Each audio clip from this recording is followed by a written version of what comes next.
Hi, you've tuned in to Arvold Ask, where you get an opportunity out there to ask Erica Arvold some questions. And here's a good one that we have from Vicki Kennedy, and it's about headshots and children actors. So, Yes. child actors are constantly changing teeth, size, weight, hair, etc. Yes. What do casting directors expect? New headshots when they lose a front tooth?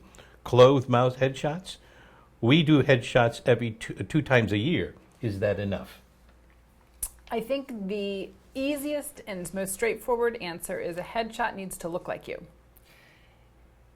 And for adults, yes, it's further apart. For children, everyone knows that yes, they lose teeth, they have something else going on, they've, sprouted up and whatnot.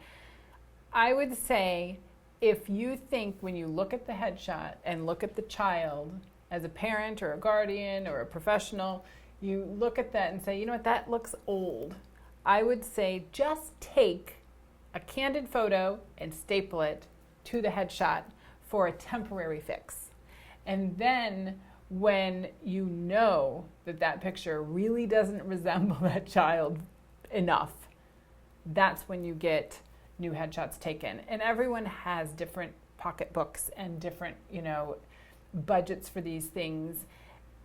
It is really important to have a professional headshot today. It used to be that you could get maybe someone to take a shot in your backyard and it would suffice, but the more and more our area, the Mid-Atlantic in particular, gets professional projects, the more professional headshots and professional tapings and all of that is absolutely essential to being in the game.